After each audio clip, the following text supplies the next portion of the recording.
Hello, everybody. Welcome back to another episode of Oh Shoot. I'm your host, Cassidy Lynne, and we've got a submission episode today. Today, we're trying out something new and we're doing an Am I in the Wrong episode. So you guys wrote in and submitted a bunch of scenarios. And basically, we're going to answer the question, are you in the wrong? Is your client in the wrong? Etc. It's going to be interesting. A lot of these submissions, I think you guys are going to relate to a lot. And there's actually a whole situation that relates to kind of this topic of like, am I in the wrong, that I wanted to talk about real quick. So if you guys are familiar, and if you're not, don't worry, I'll fill you in. I got you. So if you're familiar, there's this thing going around called Sepia Gate. And first of all, is it sepia or sepia? That's up for debate, but I've always said sepia, so I'm just going to say sepia. And I just kept getting so many DMs of people being like, you need to talk about Sepia Gate. You need to talk about Sepia Gate. And I didn't even know what it was. I was like, have never heard of her. Don't know what it is. What is Sepia Gate? So I went and did my research. And first of all, my jaw is on the floor of this whole thing. I had no idea this was going on. Like, I like to think I'm someone who is decently online. Like, I like to think that I know things that happen, but literally had no idea that this whole thing has been transpiring for like 2 weeks. Had no idea. So essentially, if you're not familiar, you could literally go onto TikTok and look for yourself and just search like Sepia Gate and you will find endless videos about it. But essentially, to sum it up for you guys, there's a bride who is unhappy with her final edits in her wedding gallery. And she went to TikTok, she like discussed with the photographer, whatever, decided that how she wanted to handle it was by going to TikTok and posting 25 plus videos about this whole thing, doing side-by-sides, and in my opinion, being quite unkind about it all. What I did was I went and I tried to like go see both sides. I watched all of Sepia Bride's videos. I watched all of them, looked at all the examples she gave. I also went and listened to the Vendor Tables podcast, which that has an interview with the photographer. Her name's Hannah, on there. And if you guys don't know, I actually had Hannah on my podcast a while ago, like a couple years ago. And Hannah's so sweet, so nice. I definitely consider her to be one of my friends. So she's the photographer in question. And I personally did my research, watched the podcast. I watched all the videos. And what I have to say is not much because I am not the bride. I'm not Hannah. So I don't know like 100% everything that went down. But what I will say is I'm not going to slander anyone, either side. Personally, I don't think that turning to TikTok and posting 25 videos about the scenario and then later putting in your bio, this girl literally has in her bio Sepia Bride. Like, it just feels like there's a little bit of, it's just weird. Like, now, I personally think that Hannah handled it probably exactly how I would have. She did what she could to accommodate the bride. She, sent re-edits. She even sent a couple of raws over to the bride. And, she was trying to do what she could within her contract. But at the end of the day, like, this girl was just unhappy with the edits. And the reason that it's called Sepia Gate is because the bride basically said that like the whole wedding day had like the sepia filter over it. And like basically the bride didn't like the way the photos were edited. She loved like the actual photos, but she didn't like the edit at the end of the day.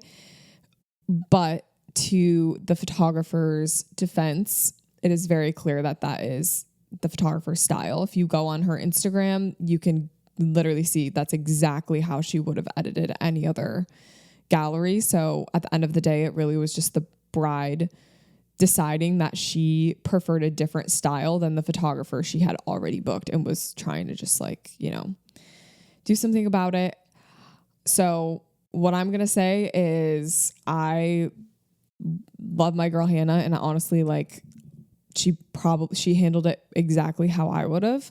And when I saw Sepia Bride's posts, it just honestly gave me like a sinking feeling in my stomach because of how hateful the comments were to both sides. Like hateful comments towards the bride, hateful comments towards the photographer.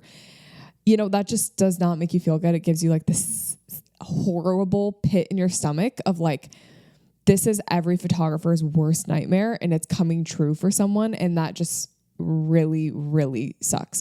So I don't have much else to say. It's just a really unfortunate scenario. And I really hope that Hannah is able to move on from this in her business and that she doesn't let it affect what great person that she is and like how great her service is and everything.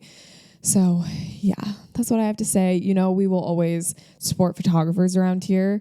I understand the bride's side. Like she was unhappy with the edits. If you don't like a golden edit, like I could see how you would react that way. However, like that is the style of the photographer she booked. So it's like, you're like, why would you book her then? I don't know. That's kind of like the end question of it all. So all love here, but it is a really crazy scenario and it's so unfortunate. And that's what I'm going to say about it. And if you guys, talk about it or like, have things to say, just make sure you're doing it in like a respectful manner. There were a lot of photographers that were coming for the bride and just not being very nice, which is not okay. And then on the other side, there's a lot of people like defending the bride and also not being very kind. So I think like the whole scenario needs to be handled in a kind manner. And I mean, I don't think that the videos in the first place were very kind. So it's hard when the base of it all is just a very like slanderous type of video. But yeah, it is what it is. I hope that Hannah finds resolution in all of this. Okay, so am I in the wrong submissions? Here we go. It is very like, it's very fitting that, some of these scenarios that you guys sent in are so similar to the whole Sepia Gate thing.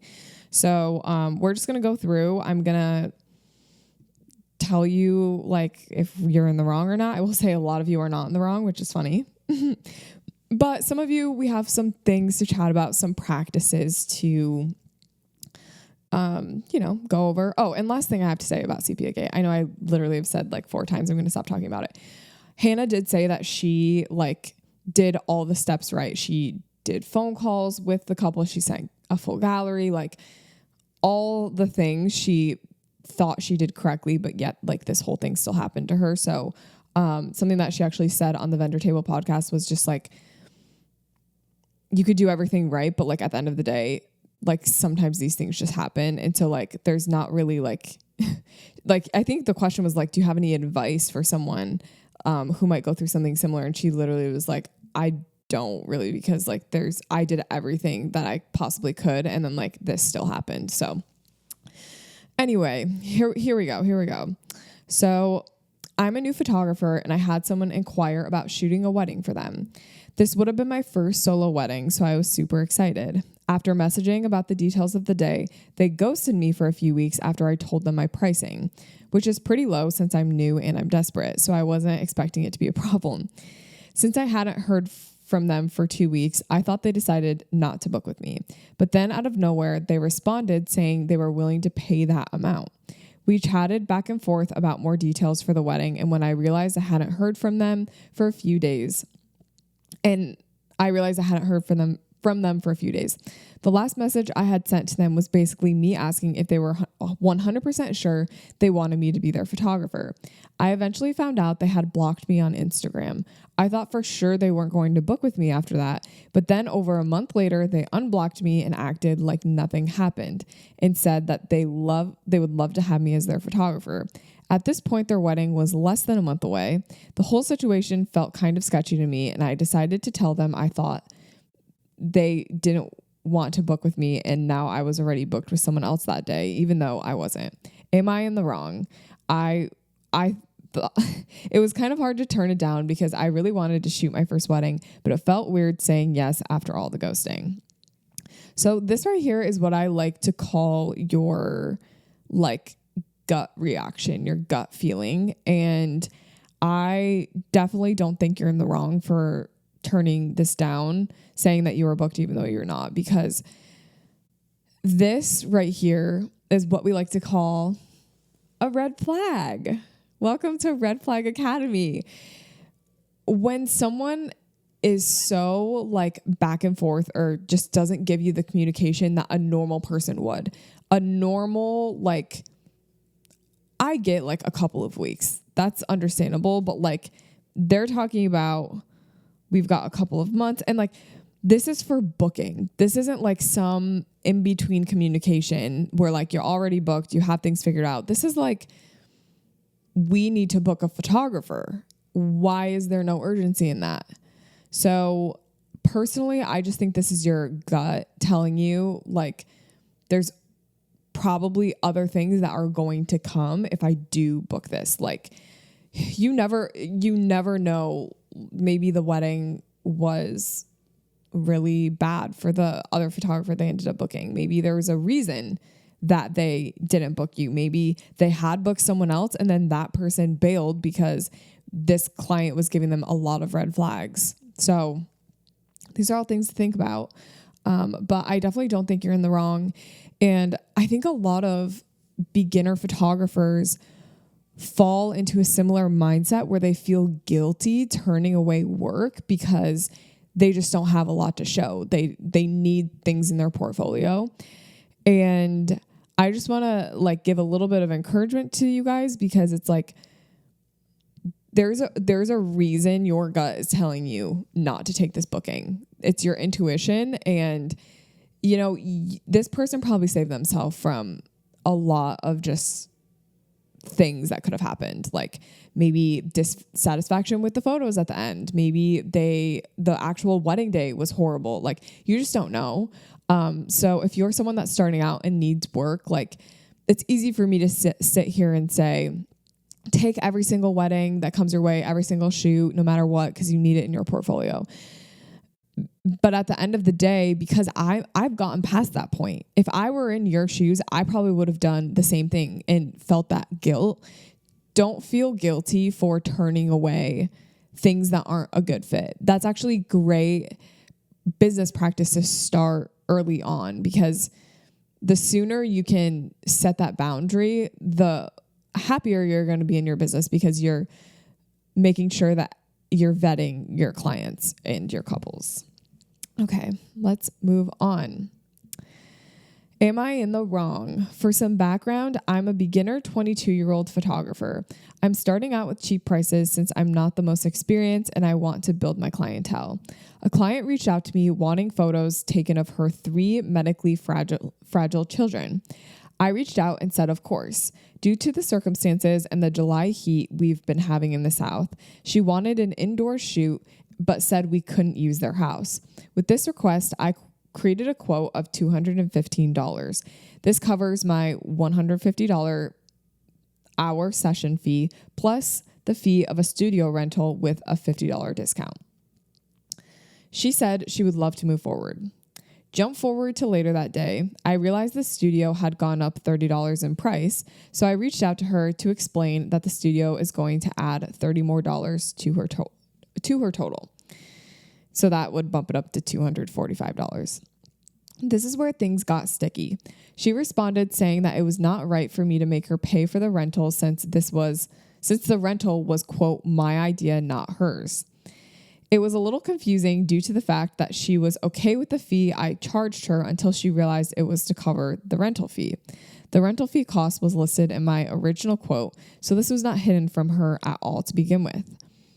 With the quote I gave her, I would have made $100 off the session. If I had paid for the studio and charged her $150, I would have only made $30 off of this session. Okay, I don't know if the math is mathing or not, but we'll continue. I was completely transparent from the beginning of what the price was for and how that would be the best way to accommodate her children so that they're not overwhelmed by the people, heat, grass, sunlight, etc. I felt bad because I truly wanted to accommodate her the best I could to capture some photos of her beautiful children. But at the same time, this is my business and I'm trying to grow. And I don't think $30 for an hour session and hours of editing is worth my time. Final thought, at the end of the conversation, I told her I would honor the original quote of $215 that I sent her and I would cover the $30 cost, leaving me profiting $80. $142 less than I would charge a regular hour session. She has yet to respond to me. Am I in the wrong? Okay, so I don't know if there's been a couple of typos in here about the price or if I'm just reading this wrong about like how much you'd be profiting. So I am not going to comment on that because it just seems like maybe you forgot some numbers or I don't know. So what it sounds like here is this is really hard, okay? Because you gave the initial quote, but you did say within the same day you realized the studio price had gone up. So, and it's $30 that it went up. It's not like it's like $300, it's $30. So my initial thought is I don't feel like you should be pricing yourself in a way to where $30 is going to drastically affect your end like profit. Personally, $215 for an hour session is cheap. You did say you're just starting out. You have cheap prices. Okay. But to jump from $215 to $245, it's really not that big of a jump. And if it's within the same day, it's like I feel like the client should have been a little bit more understanding because it's like you're renting the studio for like because of the fact that you can't go to like some outdoor public location. And I think at the end of the day, where the miscommunication was, is that factor that the client said that it was your idea to do the studio. And I don't know if this client was just expecting you to have a free place indoors to shoot. Maybe you have like they were expecting you to have your own studio or like your own house or something. I don't know. But at the end of the day, it feels like that's where the miscommunication is. Are you in the wrong because you asked to bump up the price? No, I don't personally think so because you're just trying to cover your butt and make sure you actually profit from this thing. And it sounds like this person is a little bit budget shopping a little bit. And when you jumped up in price, a client who was booking you just because they genuinely liked your work and wanted to work with you would be like, oh yeah, no problem. Because they would understand like that's something that comes out of your pocket and like they want to make sure you're still making money from actually doing this.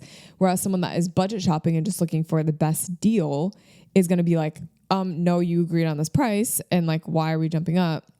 So, I mean, you said at the end that you like this person ended up just keeping the quoted right, doing it because they, felt bad or whatever. But personally, if it were me, I would be like, okay, this is a slight red flag that this person isn't willing to accommodate the extra studio fee because it's not like you're charging them $30 and it's actually $15. It's like, it's actually $30 more. So I think that slightly is a red flag for me. And I personally don't know if I would have gone through with the session because of the fact that like you're not profiting enough.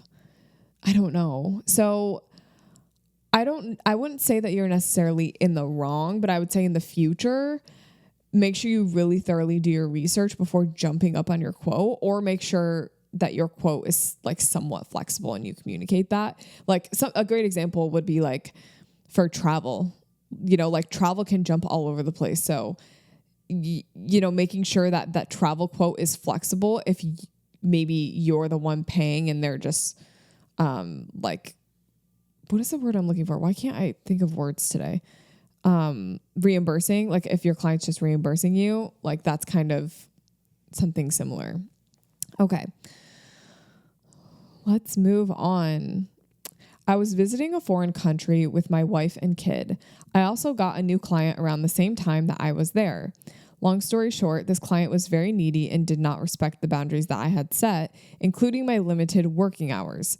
At the end of our trip, I let him know a few days before that I would be on a flight home soon and that I couldn't edit. I edit podcasts and reels for him. He messaged the day of the flight asking if everything was ready to release the next day. I told him no. He then got really upset, saying that he didn't want to work with someone who can't dedicate time to work, even though he knew I was on vacation. I don't take time off often, so I just said that if he wants to be like that and not respect me or my time, then I don't want to work with him either. Am I in the wrong? I would say that you're not in the wrong if you communicated that specific content you weren't going to be able to get out in time. Because this person that you're working with like reached out to you on the day of the flight, was like, hey, is everything ready? To me, that shows that maybe they were expecting everything to be ready regardless. Just because someone has limited working hours doesn't mean that in my head, I automatically think, oh, you're not going to be able to get it done. So I guess like clarification that would be good to know is like, did you actually tell them I can't get this piece of content out? I do think that how humans treat other humans is a very important show of character. For this person not to be understanding enough to like actually be kind to you about it, just shows that, yeah, you probably don't want to work with him anyway. Like, even if he's a big shot or, has a lot of followers, you want to be treated like a human. You took a vacation, as you're entitled to. Go off, like go to a foreign country, have fun with you and your family.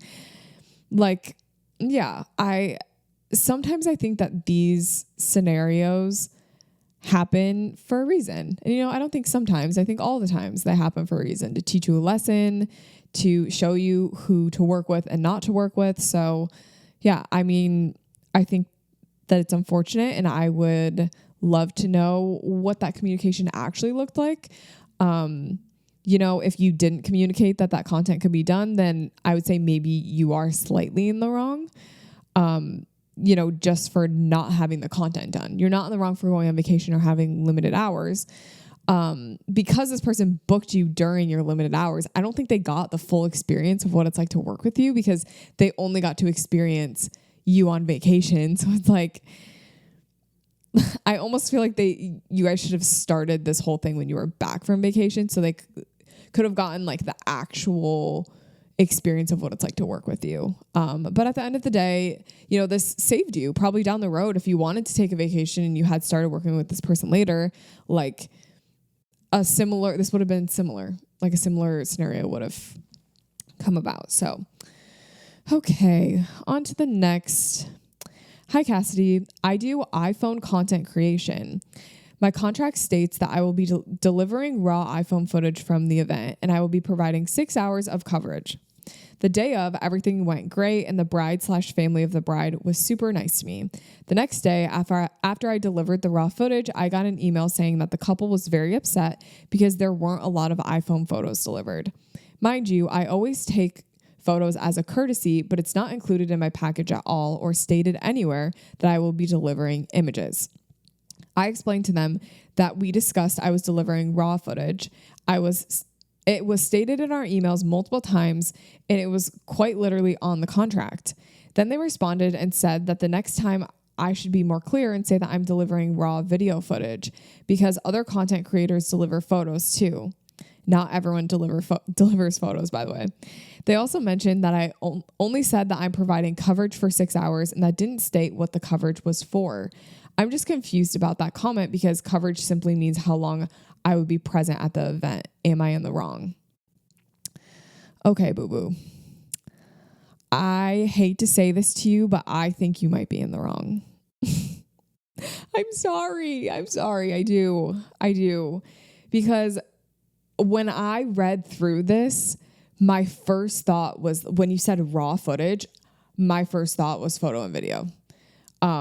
Because people don't know what raw means, and also footage. Like, coverage is something that I say in my wording as well. Like, that's like how many photos that's like photo coverage. For you always want to make sure you are specifying exactly what you're delivering. And I do think that when they said like you should be clear and say raw video footage, 100%. I think that. Now, do I think that these people could have literally screenshotted from videos and gotten photos?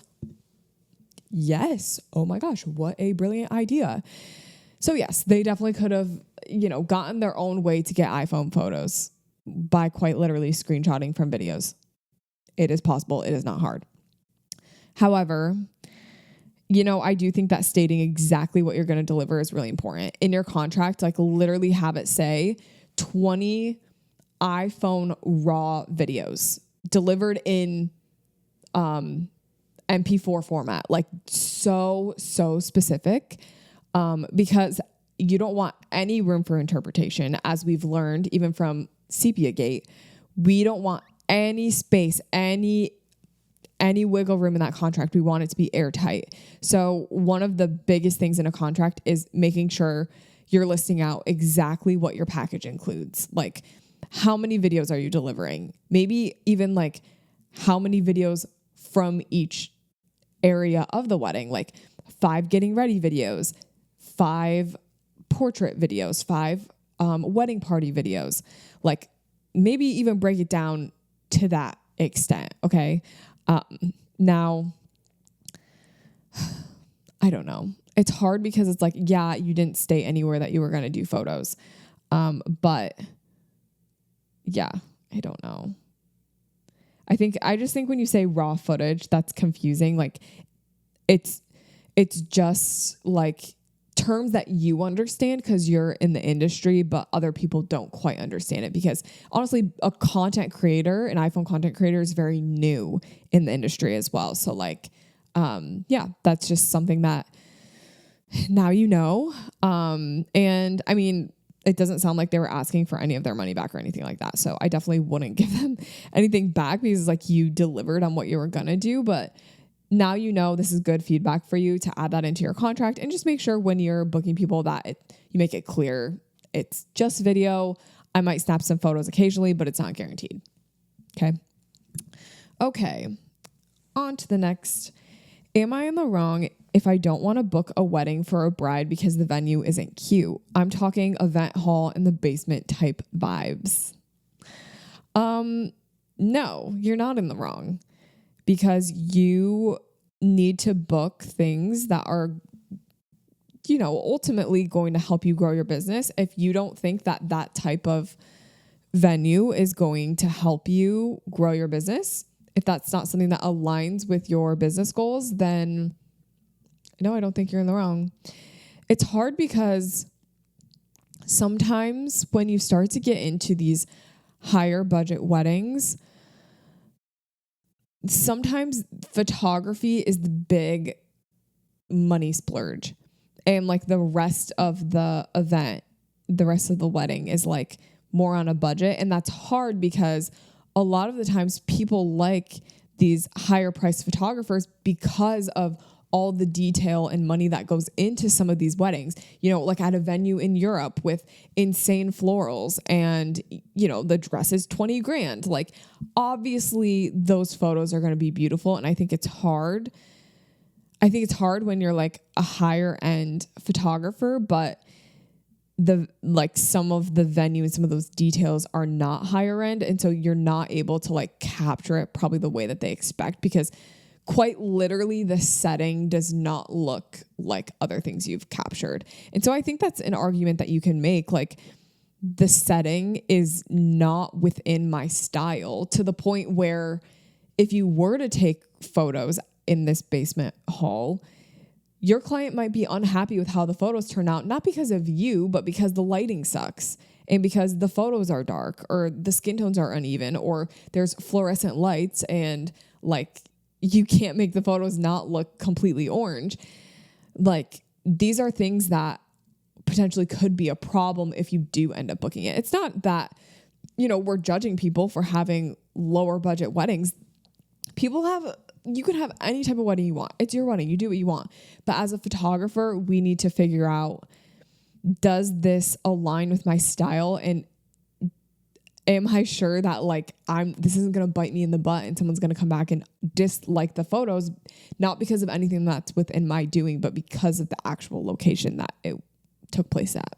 The only thing worse than taking too many photos while you're shooting is getting home and then having to edit all of them. Here's some ways to speed up your editing workflow without losing any quality in your work. Today, I want to introduce Aftershoot Edits 2.0. You can experience the most consistent edits straight out of Aftershoot. One of my favorite things about Aftershoot is their upgraded white balance and exposure AI models. Even if your lighting varies during your session and you have a lot of drastic changes, Aftershoot's able to instantly fix any blown out highlights, murky shadows, and overall, this feature allows you to have balanced photos no matter what your lighting conditions were. Another way to speed up your editing workflow is by using AI masking in Aftershoot Edits 2.0. This feature allows you to selectively edit your images through masking. With AI masking, Aftershoot can automatically select your subjects and adjust them to really make them pop in your image. Another great way to save time while you're editing is to use Aftershoot's advanced cropping and straightening. This tool allows you to customize and select any aspect ratio, and it even automatically crops in your photos so that the focus is more on your subject. It also can automatically straighten your photo, which is going to save you so much time in the long run. Say goodbye to spending way too much time editing your photos and use Aftershoot Edits 2.0. Aftershoot has an exclusive offer for all OShoot listeners, so go to the link in the description of this episode to find out more. Thank you guys so much for watching, and now back to the show.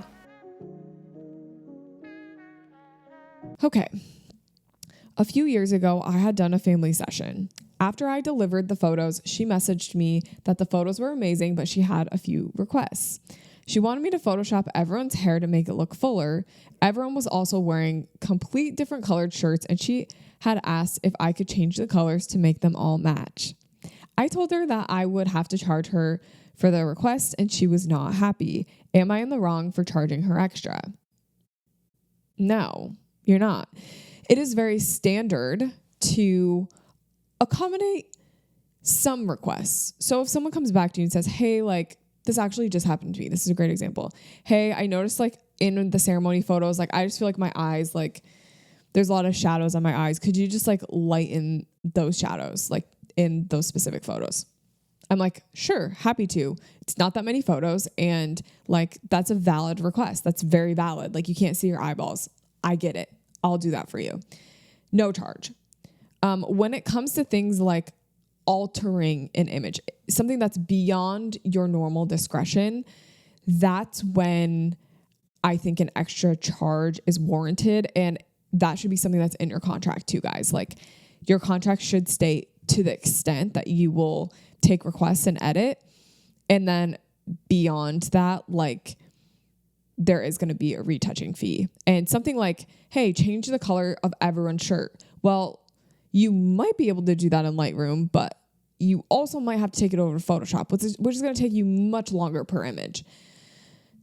So I don't think you're in the wrong at all. If your client's unhappy about it, well, then maybe she should have put everyone in the right color shirts.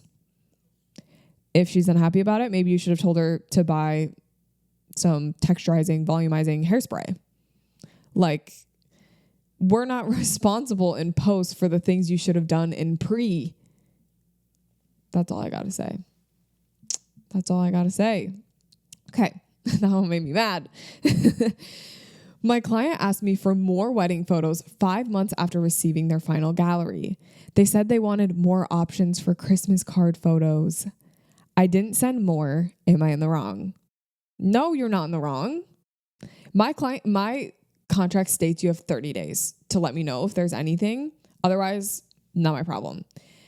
And honestly, if we're being honest, 5 months after you deliver the final gallery, do we even have all of the raws anymore? I'm keeping the cold photos. I'm not keeping all 7,000 photos. I would literally have my whole house would be hard drives if that were the case. I wouldn't be able to walk around. I'd just have a sea of hard drives here. Like, I don't think you're in the wrong at all. If it were me, I'd be like, no, my contract states this. Or honestly, I don't even know if I'd bring up the contract. I would just like say no and then like see how it goes from there. Okay, this one's a long one. Get comfy, guys. Get your popcorn. Hello. So this girl, the bride that I went to high school with, messaged me asking to shoot her wedding photos. Mind you, I was only 4 months into my photography business. I made this very clear to her and that I was not a professional and that I had only shot one wedding before. She accepted anyways. This wedding was a small backyard wedding with maybe 30 people total. She said that she didn't expect professional photos, so I accepted the job. The bride and I met up and discussed all the details. I agreed to shoot for 4 hours and deliver 300 plus photos. The bride wanted mostly candids and some post photos after the reception. All seemed well. Her and her family were really nice. Then wedding day comes and the ceremony was so cute. Everyone ate dinner. During the reception, everyone was sitting the whole time. No dancing, no laughing. They were just chilling. I took candid photos anyway. The bride and groom played a couple of games. Everyone was having fun. But once the games were over, everyone was back to sitting and chilling. I took candid photos of everyone anyway, as she wanted. Towards the end of the night, I shot the post photos of all the family and friends, and then I was done for the night. A few days after the wedding, I delivered the sneak peeks. The bride said she loved them. I then delivered the gallery about 3 weeks later, and the bride said that she loved them again. Mind you, I delivered 600 photos, although I promised 300. I thought everything was good until 4 months later, on my anniversary, the bride sent me an email explaining all the reasons she hates her photos.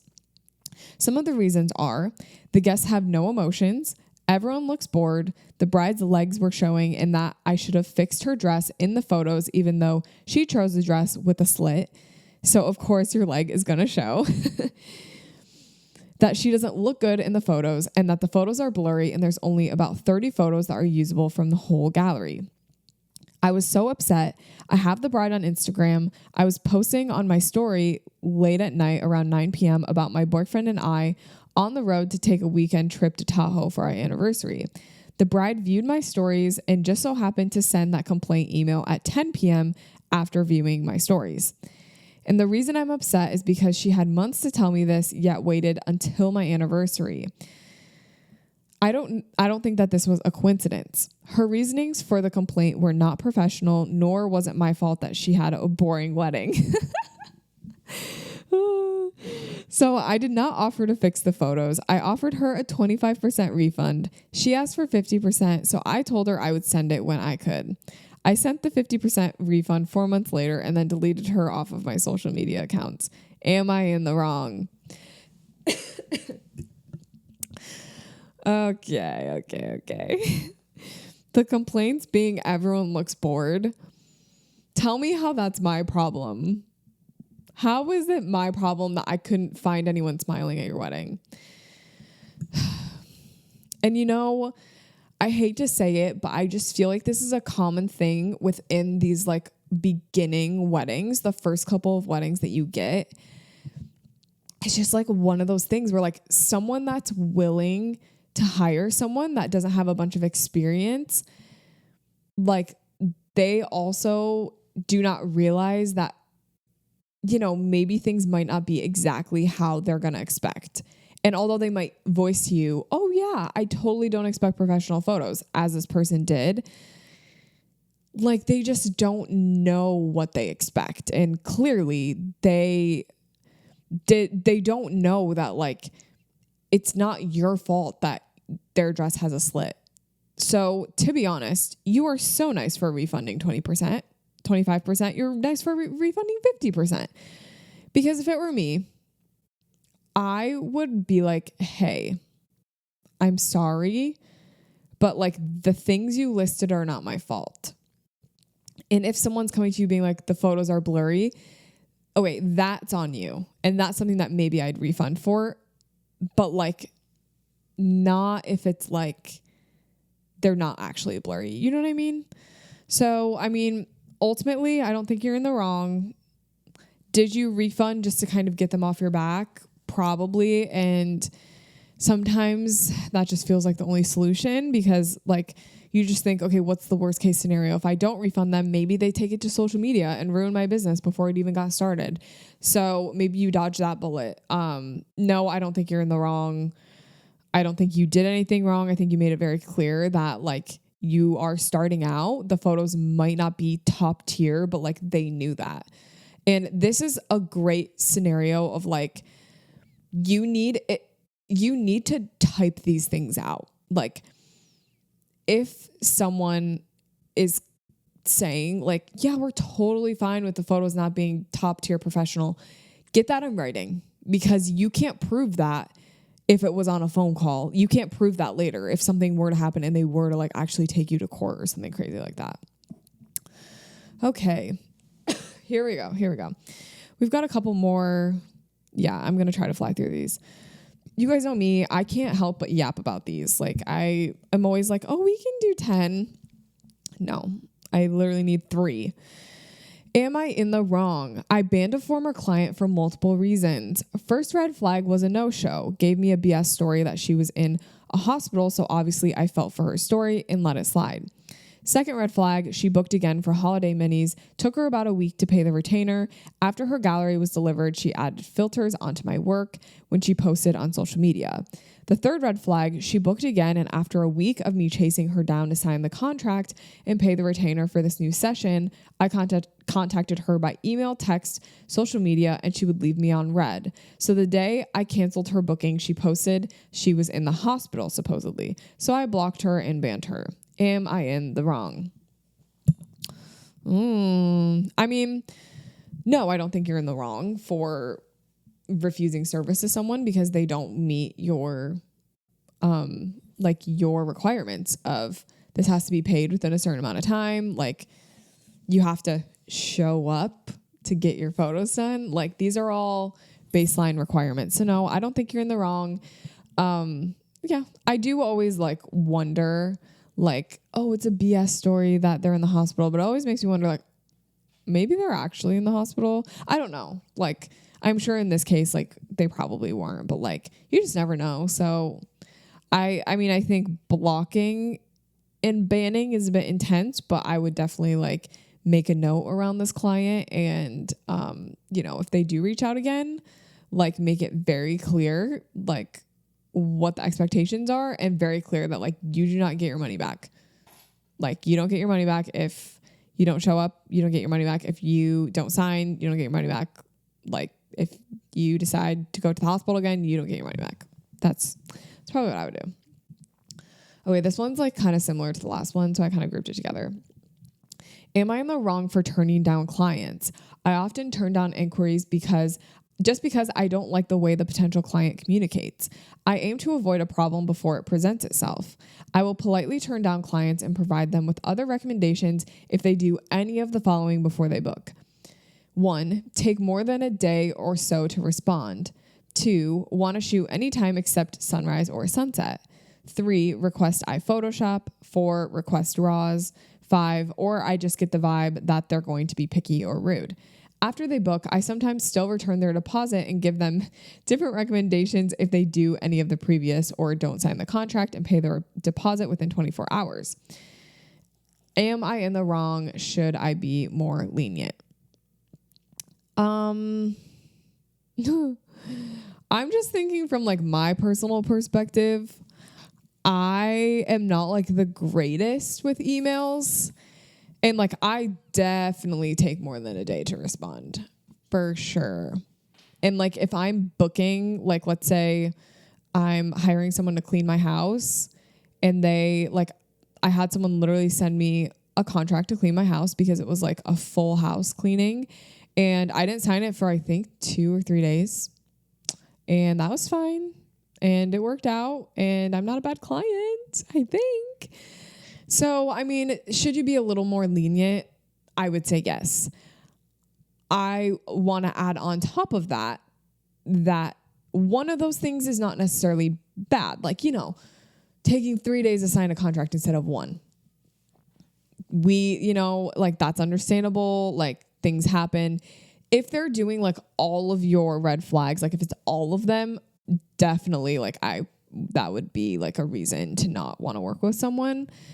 I just don't know about like I know you're trying to prevent things, but you also might be losing clients that maybe just aren't as organized as you. Or maybe like email is just not their preferred means of communication. So that's something else to think about too. Like someone like for me, I'm not great at email, but I'm great at texting. I'm great at getting back to you via text. So like, that's just something to think about. Putting yourself in their shoes. Are you in the wrong? No, you have your boundaries. That's what you want to do. Are you in the wrong? Yes, you should be more lenient. So yes and no. Okay.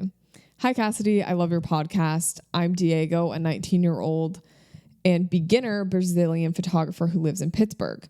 A client contacted me to photograph a dinner for her. We scheduled a session. When I got there, I realized that the place was very, very sunny.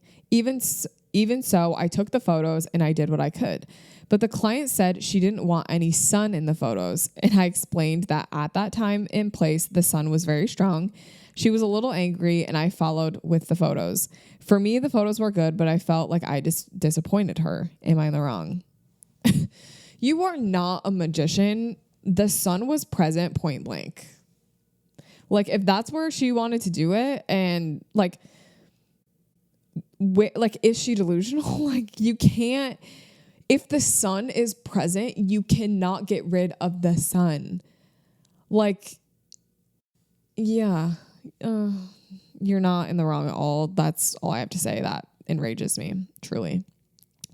Am I in the wrong if I said I do a video for $1,000 with a 50% deposit, non-refundable, but the client changed everything, directed too much, and now doesn't like how it turned out, but I'm not giving him his 50% deposit back? No, I don't think you're in the wrong. Yeah, I mean, if the deposit is non-refundable and your contract is very clear as to why it's non-refundable, because it took you time and energy to be there and they paid for your services, no, I don't think you're in the wrong at all. Yeah, I think a lot of the times when it comes to, well, I'm going to wait and say that at the very end. Sorry, not to get you guys excited. Okay. I was shooting a family session and the family brought their dog. So obviously I include the dog in the photos. I took the photos from the shoot. What in the world? Okay. I thought that the photos from the shoot went great. I sent the gallery and I get an email from the mother asking if I can edit the dog out of the pictures. Keep in mind that I pose the dog to sit and lay or to be held in front of the family in every single photo. I told her I would get to it after busy season and I just never did. Am I in the wrong? So, I mean, it's a little unclear if they asked for the dog to be in the photos or not. But I will say, like, why the dog slander from them? Like, why can't the dog be in your photos? Like, you're telling me there's not a photo that maybe you could, like, the client couldn't crop a little to get the dog out? I don't know. And also, like, I think it's funny you said, oh, I'm going to get to it after busy season, and you just never did. So, I mean, I think this client might resurface for you. So I would warn you and say be careful, because this client is probably going to come back and they might come back swinging. It's either that or they're never going to email you again. But yeah. What I would do is I would offer to do it for one image. Just be like, I'll see what I can do. I'll try to, get the dog out of there for one shot and let them choose what that shot is. There comes a point where the Photoshop is too extensive, and this would be one of those instances where it's like, that's a lot of Photoshopping for every single photo. I simply cannot, like, the hours that's going to add on. That's literally crazy. Oh boy. Okay. I do want to know if like they asked for the dog to be in the photos or if you just like took that initiative and like if that's partially on you. Not saying it is, but I would love to know if that were the case or not. Okay. We've got 2 more. Am I in the wrong for charging my clients interest? I had a newborn session about 2 months ago. The client was super friendly, but the baby was always crying. We were over the time limit and the lady told me to stay longer to see if the baby calms down. I agreed to for an extra charge. The client and I talked and bonded during the session. She was so nice. After the session, I thought I could trust her and we agreed that I would charge her depending on how many photos we got. Fast forward, I quoted her and she asked me for the gallery. I thought I could trust her and I sent her the gallery over. However, in the meantime, she was hospitalized and she took days to reply. She viewed the gallery and downloaded it, but still didn't pay besides her retainer. Communication is horrible. At this point, I'm pissed.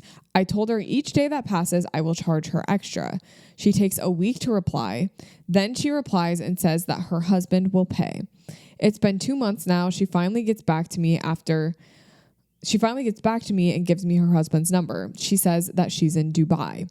I contact the husband. He says he will have to contact the wife and pay the next day. 1 week later, no response. I contact him again. He says he does not agree with the interest that I was charging. Mind you, it was only about $70.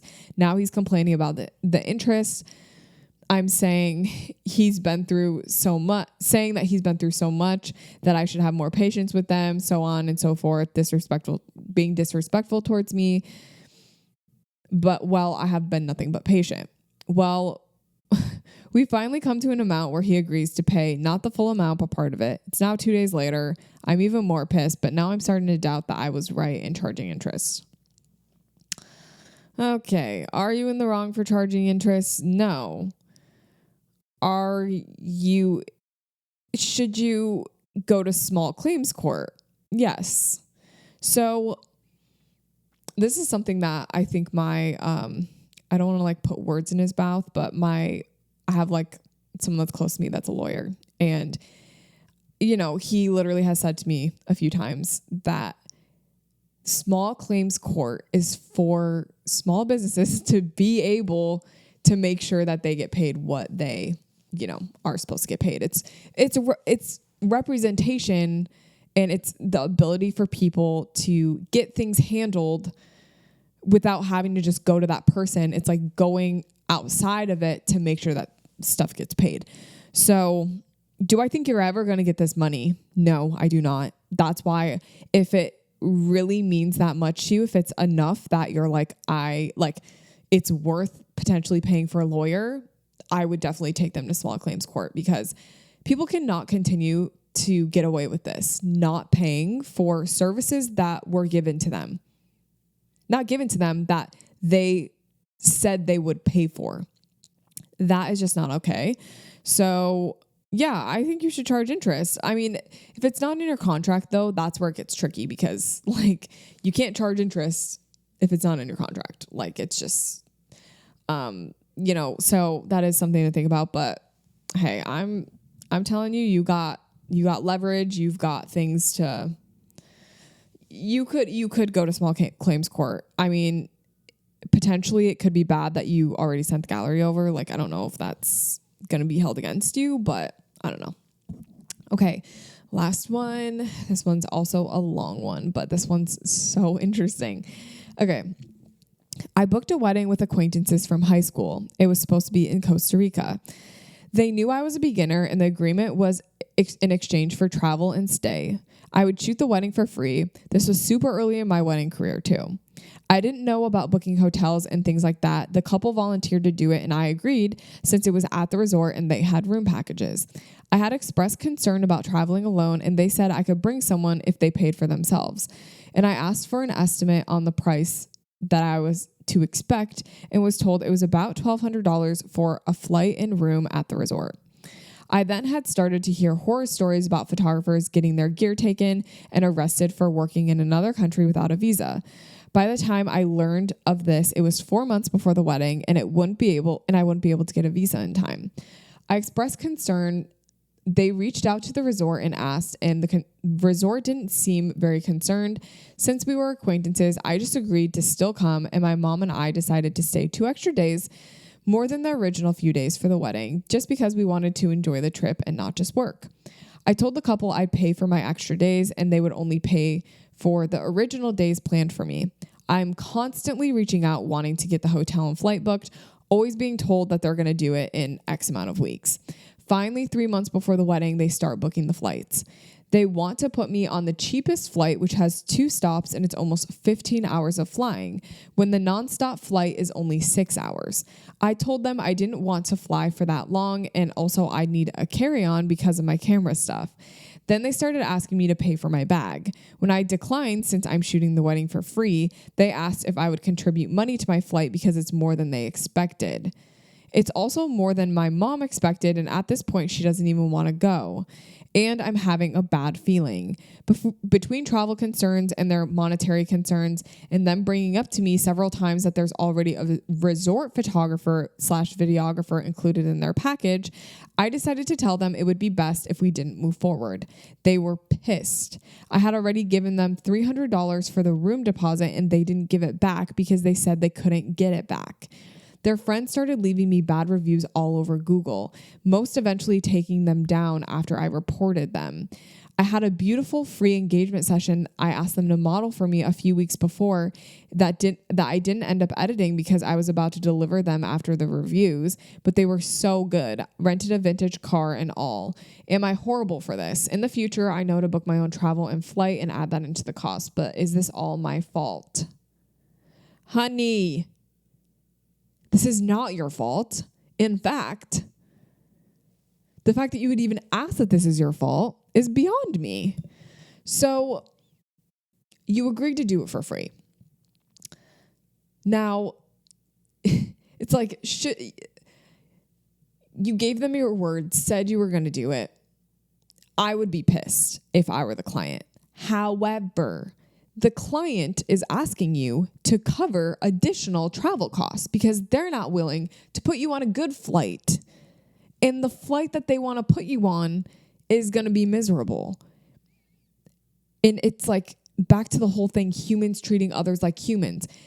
You offered to shoot their wedding for free. The least that they can do is book you a good-ish flight. Like asking for nonstop, knowing that nonstop is available, that's like not much of an ask. Like, I mean, maybe you could have compromised and been like, hey, could we do like an 8-hour or 9-hour option that has like one stop? Could have been a great compromise. However, you went with your gut. And at the end of the day, you agreed to do it for free. And not only that, you gave them $300. So if anything, they're in the wrong for sure, because it's like you literally lost money on this. Absolutely not. I will not stand. I will not stand for this. And what's so tricky is sometimes these travel weddings will take advantage of people who just want the experience, just want it in their portfolio, and then screw them over and be like, oh, well, we thought it was going to be less expensive, so can you pay? Like, you asking for someone to pay you to give you free services and come to your wedding is absolutely bananas. Like bonkers, delusional. What in the world? What in the world? No, you're not in the wrong. And if you want to slide me their info, I will take this up personally. I'm just kidding. I'm not going to do that. But like, this makes me mad. Like, you don't deserve that. And I'm sure you got really excited. Like Costa Rica, that's so fun. Like you're going to bring your mom, little vacay. I'm just sorry that this had to happen to you. But yeah, like you said, now you know, like you book travel, you book it all. We don't let someone else do that for us. So what I wanted to say, because these submissions, it's kind of like the worst case scenario that we're hearing. What I want to say, and I actually don't think I've ever told this story. It's kind of like, I guess, my own am I in the wrong submission. But I have had, and like I said, I don't know if I've told the story or not, to be honest. When you're hearing these stories, you just think like the worst case scenario is like someone takes you to court, and like that's like the worst thing that can come from all these stories. And that is the worst that can happen. And I like want to tell you guys that like that has happened to me. Okay. Like I have been threatened to be taken to court, and it is scary, but like knowing that that's the worst that can happen and it happened, like, and I got through it, like it just, I just want to like tell you guys, like it happens. People get threatened to be taken to court all the time. Some people actually end up going. I didn't actually end up going, but like that can happen. And I had to give money back, and like you learn lessons along the way. And honestly, like that was my lowest point in my career. It was horrible. I just felt like the worst photographer. I felt like I couldn't amount to anything. Like it was just really bad for me, like mentally. But like knowing that happened and I made it through, and now here I am, and like I know that the worst has happened to me, and I still am able, like I'm still here, and like I'm thriving. I'm having a great time. So I just want to like let you guys know, like these scenarios are scary when clients come back to you and they, you know, have horrible things to say and they're just unkind and whatever. Maybe they take it to social media. Maybe they leave you bad reviews. Like this can happen, but like, I just want you guys to know, like you will make it through it. Okay. And you will end up on the other side of it and everything's going to work out. Okay, that's all I have to say in today's episode. Thank you guys so much for listening. If you like this episode, I would love for you to leave me a rating and review, and make sure you go check out the Oh Shoot podcast page on Instagram. That's where I post all of the submissions and all of that. If you ever want to submit a story, it's going to be over there. That's how you're going to be able to see everything. I will see you next week for another episode. Have an amazing rest of your day.